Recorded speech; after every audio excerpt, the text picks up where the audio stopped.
Kuva iyi si yabaho, ibitabo bibiri byasomwe cyane n'abantu benshi kandi kenshi kurusha ibindi byose ni Bibiliya na Korowani. Kugeza ubu ntabwo hazwi ingano ya Bibiliya zimaze kugurwa mu isi, gusa zirarenga magana y'amamiliyari. Bibiliya nicyo gitabo cyashyizwe mu ndimi nyinshi ku isi kurusha ibindi byose. Buri gitabo kiri muri Bibiliya nibura cyashyizwe mu ndimi 2883. Hafi buri gihugu kirimo abakristu baba basoma Bibiliya iri mu rurimi rwabo. Isezerano rishya ryonyine ryashyizwe mu ndimi 1329. Bibiliya ntabwo ari igitabo gisanzwe, ndetse nta nubwo ari igitabo kimwe, ahubwo ni ibitabo bikomatanije. Inkuru zo muri Bibiliya ziba zirimo ibikorwa abantu bose badashobora gusobanukirwa, nk'ibitangaza, ibikorwa bivuga ku butwari bw'abantu, uruhererekane rw'imiryango n'ibisekuru, amategeko y'Imana, ibisigo, inzandiko, ubuhanuzi, amasengesho.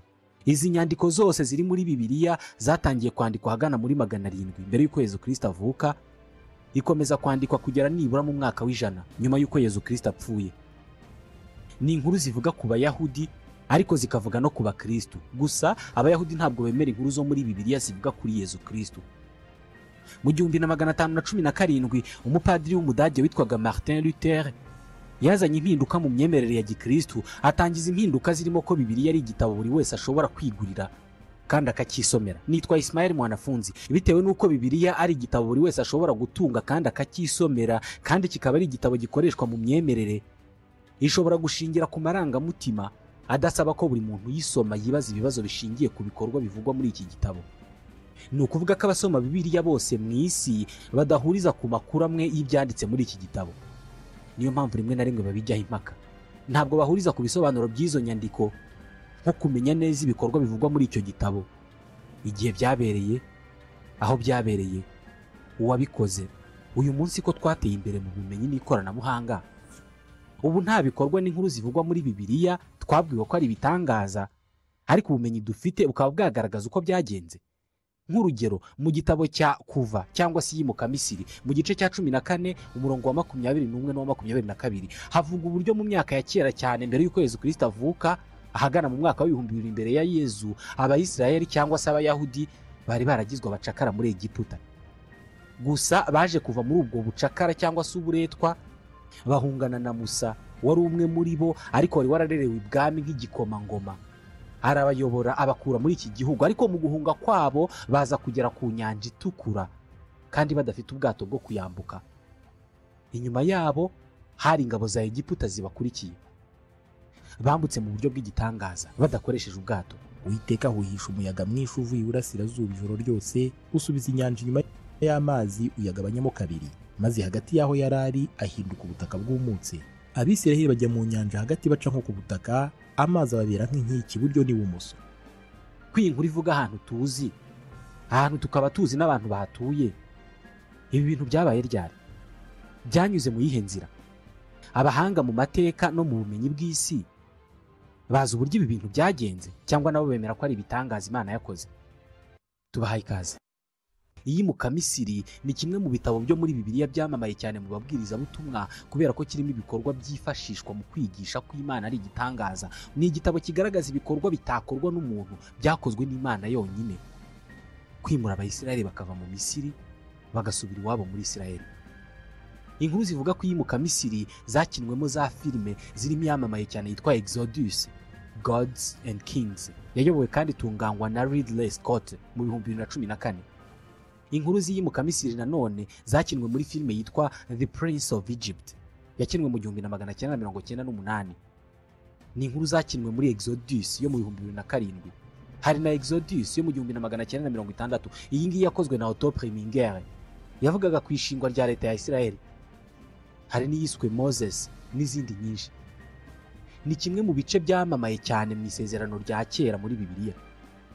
Iyi nkuru yaramamaye ku buryo yahagurukije abashakashatsi baturutse imihanda yose mu isi bagakora ubushakashatsi ngo barebe koko niba ibivugwa mu Iyimuka Misiri byarabayeho, banagaragaza uko byagenze. Nzabakura mu mubabaro wo mu Misiri, mbajyane mu gihugu cy'Abanyakanahani, Abaheti, Abamori, Abaferizi, Abahivi, Abayebusi, igihugu cy'amata n'ubuki. nibyo byanditse mu gitabo cya Kuva igice cya 3 umurongo wa 17. Mu gusunikira abanyamisiri kubohora Abayisiraheli ngo bajye muri iki gihugu cy'amata n'ubuki, Imana yateje abanyamisiri ibyago 10 biteye ku buryo nta wundi muntu wabikora utari Imana. Mu birebana n'amateka nta muntu uzi 100% ko ibikorwa bivugwa mu iyimuka Misiri byabayeho koko. Ni ku ruhande rw'amateka gusa, ariko kuva mu myaka myinshi ishize hari abashakashatsi mu by'ibisigaramatongo n'ubu ngubu bagishakisha ikimenyetso icyo ari cyo cyose cyagaragaza ko iyimuka Misiri ryabayeho, ariko kugeza n'ubu nta na kimwe kiraboneka. Nta n'ikimenyetso na kimwe barabona kigaragaza nibura ko Musa yabayeho cyangwa se ko Abayahudi bigeze kuba mu Misiri. Ibi ni ibirebana n'amateka.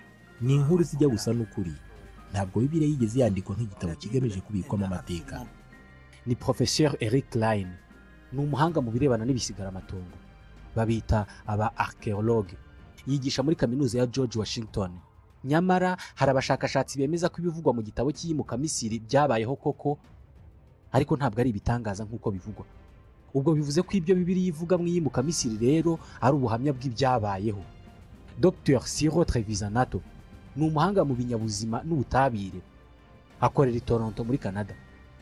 Yakoze ubushakashatsi ku bigeragezo 10 bivugwa ko Imana yateje Misiri kugira ngo iki gihugu kibohora Abayisiraheli bave mu buretwa bataha iwabo. Yibajije ibibazo byinshi ku kintu cyaba cyaratumye mu bihe bikurikiranye uruzi rwa Nili ruhinduka amaraso, amafi yose yo muri urwo ruzi no mu yindi migezi n'ibindi bishanga agapfa, igihugu kigaterwa n'ibikeri, amatungo agapfa, ibibugu n'inda bigatera igihugu, abana b'imfura mu gihugu cyose bagapfa. Ibi bigeragezo ni Imana yabiteje Abanyamisiri. Amakuru ya mbere y'uburyo bishobora kuba byaragenze Dr Trevisanato yayamenye mu myaka 30 ishize, ubwo yumvaga inkuru z'iruka ry'ikirunga cyiswe Mo Hudson, kiri mu majyepfo ya Chili muri Amerika y'Amajyepfo. Iki kirunga mu kwezi kwa 8 mu 1991 cyararutse, cyohereza ivu ryinshi ryuzuyemo ibyuka bya dioxide de soufre mu kirere. Byuzuye mu kirere cya Chili mbere yo gukwirakwira no mu kirere cya Argentine. Ibi byipakiye muri icyo kirere, maze nyuma y'amasaha make imvura iragwa. Bitewe nuko soufre iba ari umuhondo, imvura yaguye iturutse mu bicu byuzuyemo dioxide de soufre yagiye mu migezi no mu nzuzi muri Chili n'ahandi baturanye, ikora acide sulfurique. Amafi n'izindi nyamaswa zose ziba mu mazi zirapfa. Hari ibimera biba mu mazi byitwa algae, kenshi biba ari umutuku, bikunda kuba mu mazi magari. Iki gihe byahise bihindura ibara ry'amazi y'inzuzi n'imigezi, ahinduka umutuku w'amaraso. Ibi byabaye muri Chili ejo bundi mu 1991. Ni ibikorwa abantu bazi, inyanja n'imigezi n'inzuzi muri iki gihugu bihinduka amaraso kubera acide sulfurique yaguye mu mvura, na algae ziba mu nzuzi n'imigezi n'ibiyaga birahura bikora amazi atukura ameze nk'amaraso. Kuri Dr Trevisanato, igikorwa nk'iki ngiki nicyo cyabaye ikigeragezo cya mbere Imana yahaye Abanyamisiri ishaka ko barekura Abayisiraheli ngo batahe. Byanditse mu gitabo cya Kuva igice cya 7 umurongo wa 20. Musa na Aroni babikora uko Uwiteka yabategetse. Amanika iyo nkoni, akubitira amazi y'uruzi mu maso ya Farawo no mu maso y'abagaragu be. Amazi y'uruzi yose ahinduka amaraso. Amafi yo mu ruzi arapfa, uruzi ruranuka. Abanyamisiri ntibabasha kunywa amazi yo mu ruzi, amaraso aba mu gihugu cya Misiri cyose. Nk'uko byumvikana, iki ni igitangaza. Byareka kuba igitangaza ari uko hafi y'aha hantu ibi byabereye haba hari ikirunga cyarutse kikohereza dioxide de soufre mu kirere. Trevisanato yajagajaza ubushyinguro bw'inyandiko hirya no hino ku isi, ashakisha inyandiko zose zaba zivuga ku birunga biri hafi ya Misiri byaba byararutse mu gihe Abayisiraheli bavaga mu Misiri mu myaka 2000 ishize uhereye uyu munsi. Bitekerezwa ko iyimuka Misiri byabaye mu mwaka wa 2000 mbere y'uko Yesu Kristo avuka. Dr Trevisanato yaje kubona ko muri iyo myaka mu nyanja ya Ege iri hafi y'Ubugereki hari ikirunga cyarutse muri iyo myaka y'2000 mbere ya Yesu. Ni ikirunga kiri mu kirwa cyitwa Terra. Professeur David Pyle ni impuguke mu by'imiterere y'isi, yigisha muri kaminuza ya Oxford. Iruka ry'ikirunga cya Terra rishobora kuba ari cyo gikorwa cyo kuruka kw'ikirunga gukomeye isi yamenye mu gihe cy'amagana y'imyaka, ndetse ndanakeka ko mu myaka 1000 ishize nta kirunga cyarutse kikohereza ibyuka byinshi mu kirere nk'ikirunga cya Terra. Mwibuke ni mu myaka 2000 mbere ya Yesu Kristo, igihe Abayisiraheli bavaga mu Misiri. bavuga ko ibyotsi byavuye muri iri ruka ry'ikirunga byakwiriye mu kirere cy'uburasirazuba bw'isi kugera no mu Bushinwa, no mu majyaruguru kugera muri Islande. Ibi byuka byageze mu kirere cyaho. Bitekerezwa ko ibi byotsi byuzuye dioxide de soufre byaba byaruzuye mu kirere cy'ikibaya cya Mediterania n'uruzi rwa Nili na Misiri iherereye ku birometero 1000 mu majyepfo. Trevisan yemeza ko iyi dioxide de soufre ariyo yagiye mu mvura ituma amazi y'uruzi rwa Nili ahinduka umutuku nk'amaraso kubera acide sulfurique. Amafi yose arapfa kubera iyi acide y'uburozi. Ngiki ikigeragezo cya mbere cyo mwimuka Misiri. Ku kigeragezo cya kabiri, Nyagasani yahamagaye Musa amubwira aya magambo. Uwiteka abwira Musa ati bwira Aroni utirambura ukuboko kwawe kurimo ya nkoni yawe hejuru y'inzuzi n'imigende y'amazi n'ibidendezi, uzamura ibikeri bijye mu gihugu cya Misiri. Aroni arambura ukuboko kwe hejuru y'amazi ya Misiri, ibikeri birazamuka bizimagiza igihugu cya Misiri. Byanditse muri Kuva igice cya 8 umurongo wa mbere. Ibikeri byahise bisohoka muri Nile no mu bishanga by'igihugu cya Misiri, bizamuka imusozi byuzura mu ngo z'abaturage kugera no mu buriri bw'umwami. Ni Bibiliya ibivuga uko. Umva impamvu ifitanye isano n'ikigeragezo cya mbere. Dr Trevisan atekereza ko yateye ibikeri kuzamuka bikava mu bishanga bigatera abaturage mu ngo zabo. Amazi ya Nili yari yamaze guhinduka acide ku buryo ibikeri n'imitubu bitari bigishoboye kuhaba. Niyo mpamvu byahisemo kwigira. Niba ari uko byagenze rero, ubwo bisobanuye ko cya kirunga cyarutse aricyo cyateje ikigeragezo cya mbere n'icya kabiri. Hanyuma ibindi bigeragezo 8 bisigaye, ukubora ko amafi yapfuye yo muri Nile no mu bishanga byo mu gihugu hose ndetse n'ibikeri byapfuye, nibyo byateje icyago cya gatatu n'icya kane. Uwiteka abwira Musa ati bwira Aroni utimanika inkoni yawe ukubita umukungugu uhinduka inda mu gihugu cya Misiri cyose. Babigenza batyo, Aroni amanika ukuboko kwe ufite inkoni akubita umukungugu, inda ziba ku bantu no ku matungo, umukungugu wose mu gihugu cya Misiri uhinduka inda. Nicyo cyago cya gatatu cyanditse muri Kuva igice cya 8 umurongo wa 12. Ukubora ko amafi n'ibikeri byateje udukoko turimo imibu ndetse n'inda. Aha ni naho havuye icyago cya gatanu, aricyo ibibugu byateye igihugu bigakwira mu bantu hose no mu matungo. Ibi byose ni ibyago byose bishobora kuba byaratewe n'ikintu kimwe, iruka ry'ikirunga. Ukurikije uko bikurikirana n'uburyo byanditse muri Bibiliya, birasa n'ibihura neza neza. Bibiliya ivuga ko nubwo Imana yateje abanyamisiri ibi byago byose, byageze ku cyago cya kane abanyamisiri bagikomeje kwinangira, baranze kurekura abana ba Isirayeli ngo batahe. Ibi nibyo byatumye Imana ifata icyemezo cyo kuboherereza icyago cya gatanu. Imana yategetse ko amatungo yose y'abanyamisiri apfa. Yateje muryamo. Mu gushakisha inkomoko y'ibi ngibi, Dr Trevisan yazengurutse Bibiliya ashakisha igisobanuro cy'ibi. Abantu benshi batekereza ko icyo cyago cyishe amatungo yose, ariko inyandiko zibisobanura neza. Inyamaswa zapfuye zose zari zirisha ubwatsi. Ihene, indogobe, inka, intama ni inyamaswa zirisha ubwatsi mu gasozi. Bishobora no kubaho ko zarisha ubwatsi buhumanye. Imvura ikimara kugwa nyuma y'uruka ry'ikirunga, ubwatsi bwari ku isi ndetse n'ubwari butaramera bwinjiwemo n'amazi y'imvura. Imvura irimo acide yaguye nyuma y'uruka ry'ikirunga cya Terra. Ibi birasobanura impamvu amafi ariyo yapfuye mbere, kubera ko asanzwe atunzwe n'amazi. Iki kigeragezo cya gatanu nanone kirasobanura inkomoko y'icya gatandatu. Uwiteka abwira Musa na Aroni ati nimujyane amashyi y'ivu ryo mu itanura, Musa ritumurire hejuru imbere ya Farawo, rirahinduka umukungugu w'ifu ukwire mu gihugu cya Misiri cyose, utera ibishyute bivamo ibishega, ufata abantu n'amatungo mu gihugu cya Misiri cyose. Bajyana ivu ryo mu itanura, bahagarara imbere ya Farawo. Musa ritumurira hejuru, riba ibishyute bivamo ibishega, bifata abantu n'amatungo. Ni indwara y'uruhu imeze nk'ibibyimba. Niba ubushakashatsi bwa Trevisan bufite ishingiro, ibi bibyimba cyangwa se ibishyute byaba byaratewe n'imvura irimo acide yabanyagiye bo n'amatungo yabo. Ubusanzwe acide sulfurique iratwika. Iki gihe umwami wa Misiri yakomeje kwinangira, yanga kurekura abo bantu ngo bagende. Imana ifata icyemezo cyo kumuteza icyago cya karindwi we n'abantu be. Uwiteka abwira Musa ati tunga ukuboko kwawe mu ijuru, urubura rugwe mu gihugu cya Misiri cyose, ku bantu no ku matungo no ku nyamaswa no ku byatsi byo mu gasozi byose no ku myaka yo mu mirima yose mu gihugu cya Misiri cyose. Musa atunga inkoni ye mu ijuru, Uwiteka akubitisha inkuba, avuba urubura, umuriro ugwa hasi. Uwiteka avubira igihugu cya Misiri urubura. byanditse muri Kuva cyangwa se Yimuka Misiri igice cya 9 umurongo wa 22. Tuzi neza ko ibyotsi n'ivu byoherezwa mu kirere nyuma y'iruka ry'ikirunga bigira ingaruka ku kirere n'imikorere yacyo. Umva uko Dr. Trevisanato abitekereza. Ivu ry'iki kirunga ryagumye ryitekeye mu kirere mu gihe cy'iminsi myinshi. Ibi bisobanuye ko ingaruka zitagarukira mu kugwa kw'imvura yuzuyemo acide sulfurique gusa, ahubwo ubu ni ubwoko bw'ibicu bushobora no gutanga ubundi bwoko bw'imvura. Imvura iri mu rubura rungana uko. Ibi birerekeza ku kigeragezo cya 8. Kenshi iyo imvura iguye ahantu itamenyereye kugwa nko mu butayu, amazi yayo yinjira muri ubwo butaka akaharema ubuzima bw'ikinyabuzima kitakundwa n'abantu benshi ku isi. Inzige, udukoko dutera amagi tukayarekera mu butaka. Imvura yagwa, ya magi akavamo utwana tw'inzige duhumurirwa n'ibimera birimo kumera cyangwa se byanamaze kumera ahantu runaka hafi y'aho imvura iheruka kugwa, tukaba kimwe mu byonnyi by'inkazi biba ku isi.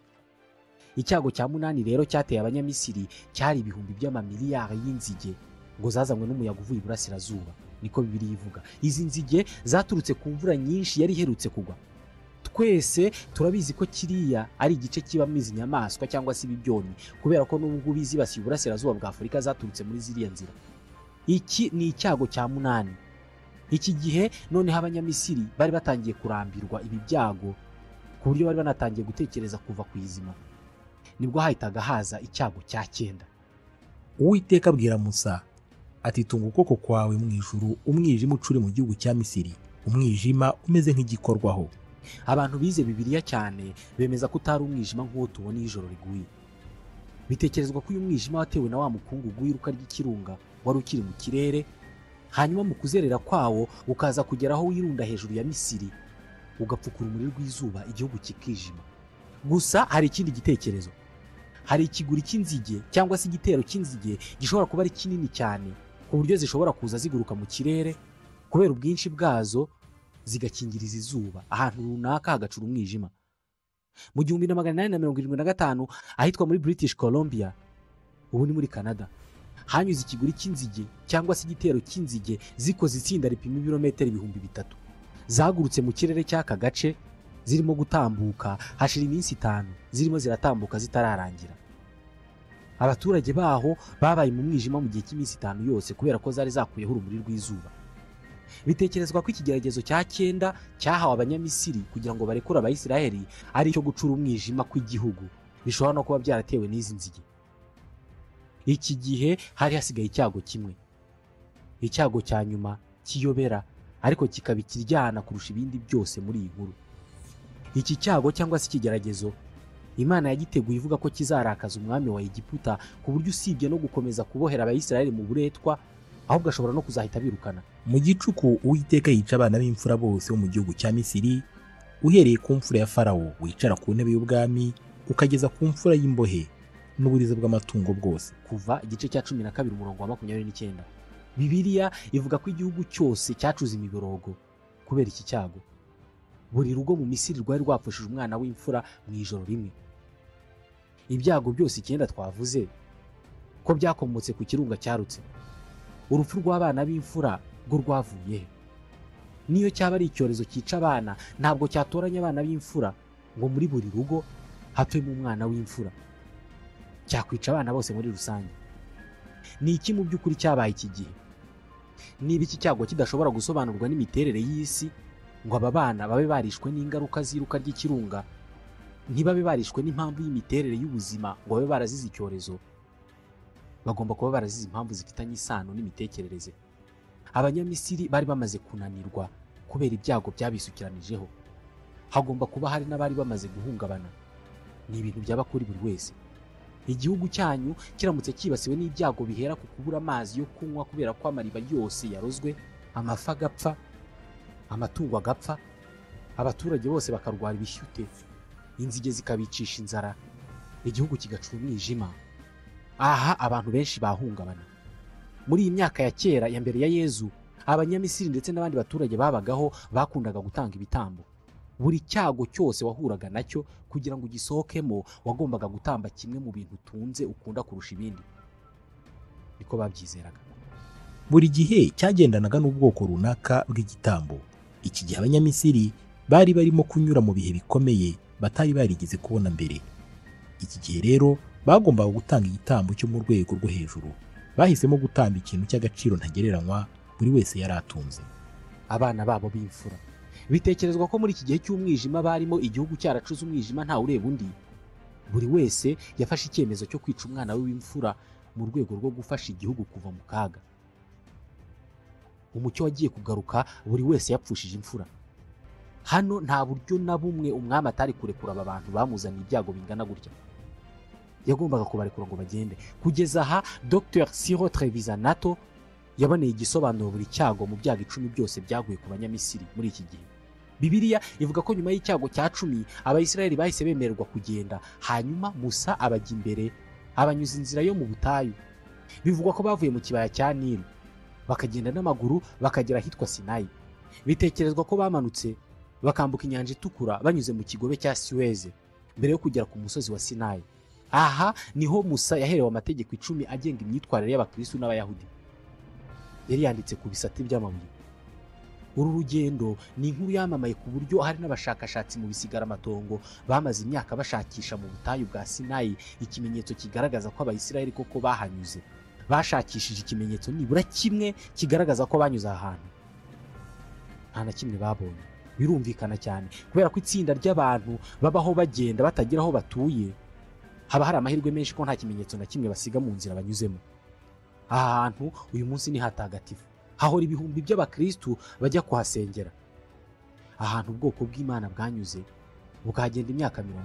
Sinayi ni agace gafite ubuso bw'ibirometero kare 60,000, ariko kuhanyura utambuka wigendera ugenda n'amaguru utarimo kuzenguruka agace byagutwara ibyumweru 2. Professeur Colin Afrey ni umuhanga cyane mu bisigaramatongo, akaba umunyamuryango w'inama y'ubumenyi mu Bwongereza.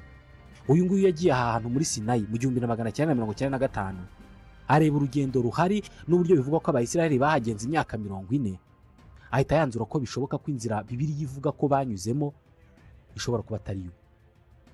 Yahise yongera ajya gusoma Bibiliya maze yanzura ko Abayisiraheli bashobora kuba barerekeje mu nzira y'ubutayu ahitwa Pi-Ramsès mu kibaya cya Nili mbere yo kwinjira mu butayu berekeza mu nyanja itukura. Banyuze muri Arabia Saudite y'ubu.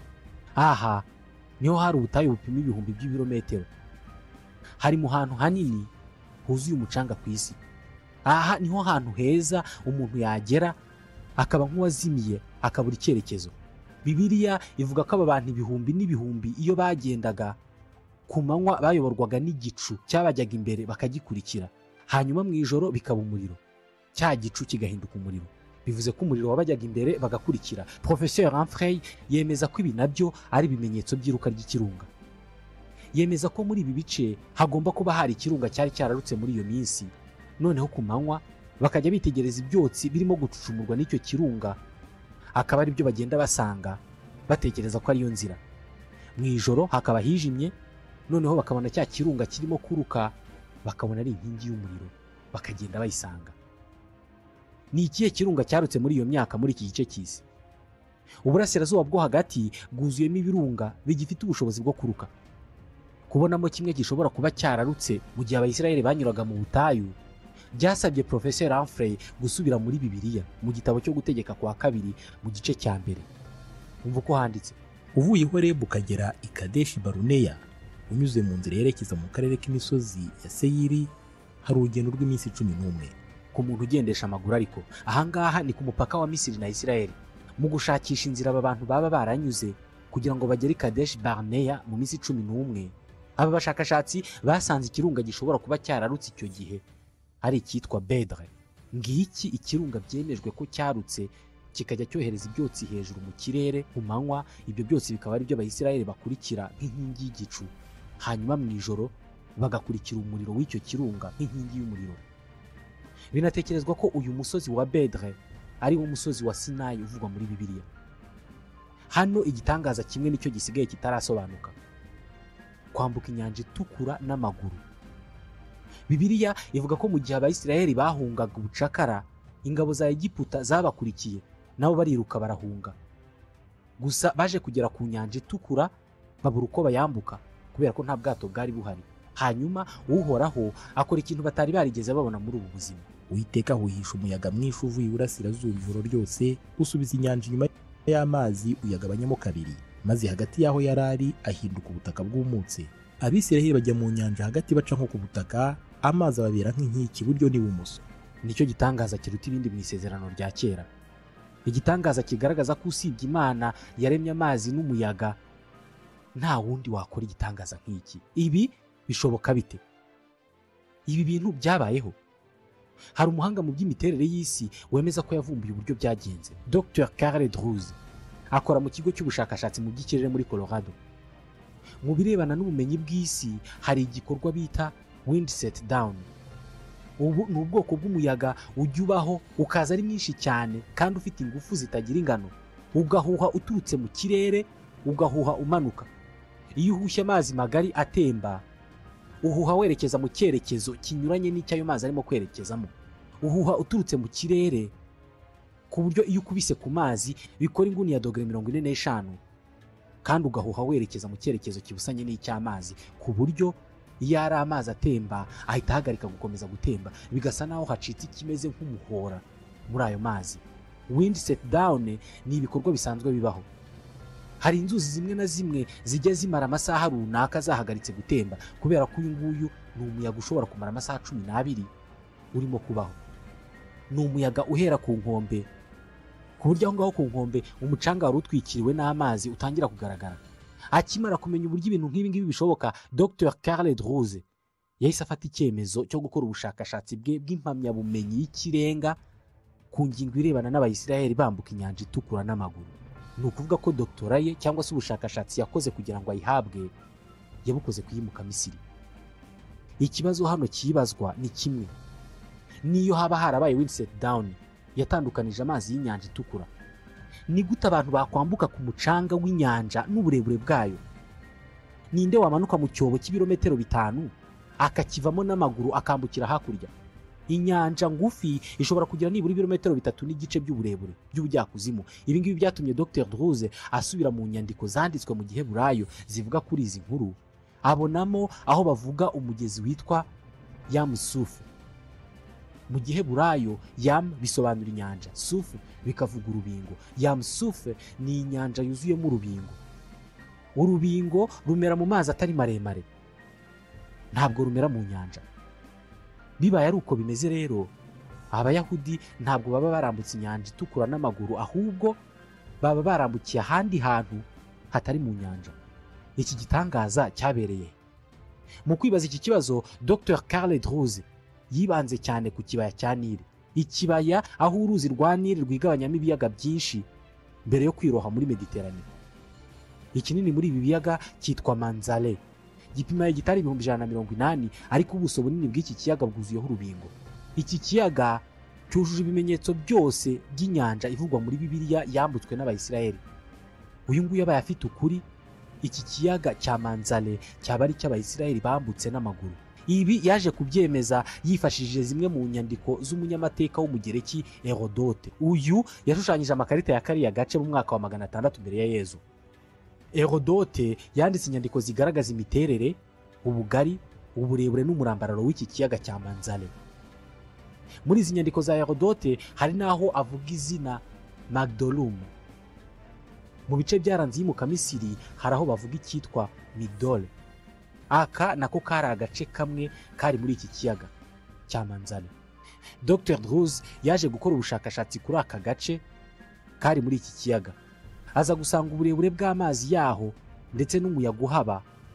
Asanga hari igihe hajya haho umuyaga ugenda ku birometero 38 ku isaha kandi ukaba wahamara amasaha 12. Akoresheje mudasobwa yiganye uko byagenda n'icyo byasaba ngo aho hantu haza umuyaga wa wind set down utandukanye amazi y'epfo n'aya ruguru, hasigara umucanga. Mudasobwa ye yapimye ubunini bw'ikiyaga, ipima ubujyakuzimu bwacyo, ipima ubujyakuzimu bw'inkombe zacyo, maze imwereka ko mu gihe cy'amasaha 9 aho hantu hashobora guhuha umuyaga mwinshi cyane wo mu bwoko bwa wind set down. ku buryo aho hantu hagati mu mazi hashobora gucikamo umukoki w'ibirometero byinshi cyane by'umurambararo abantu bashobora kwambukiramo ku mucanga.